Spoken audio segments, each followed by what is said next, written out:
sway back to the old traditional methods, practices.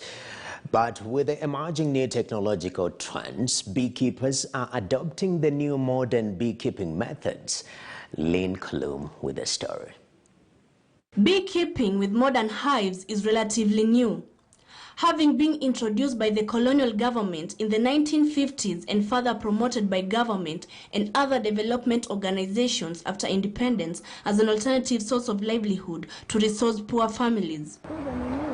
Pauline Otila Kamwara, a modern beekeeper, says that farmers in both rural and peri-urban areas are steadily embracing the venture as new technologies emerge. We are adapting modern beekeeping practices using modern equipment.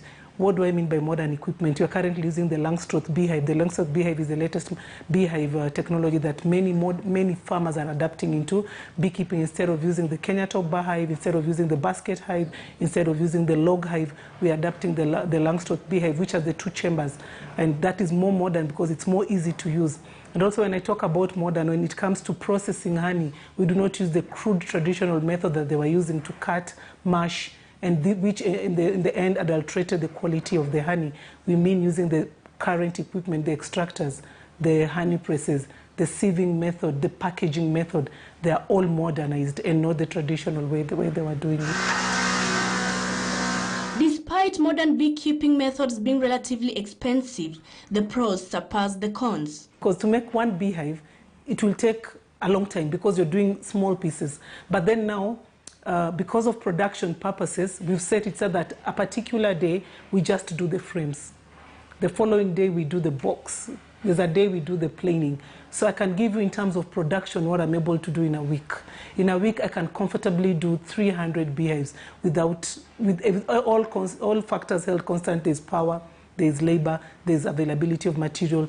300 beehives will be ready at the end of the week. Paula not only processes honey, but also manufactures other products, such as chocolates, royal jelly. Creamed honey is yet another product that fetches good profits.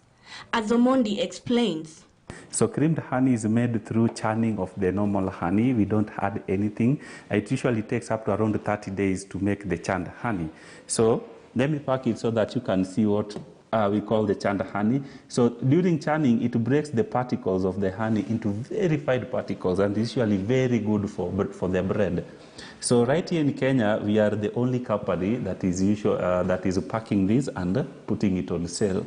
Beekeeping, just like any business venture, has its own challenges. The COVID pandemic notwithstanding. It affected the business because people are holding much onto their whatever savings or whatever money they have, so they're not investing into beekeeping. But everything that has a negative side always has a positive side. I don't look at everything on a negative side always. The positive part of it is the honey. Many people consumed honey.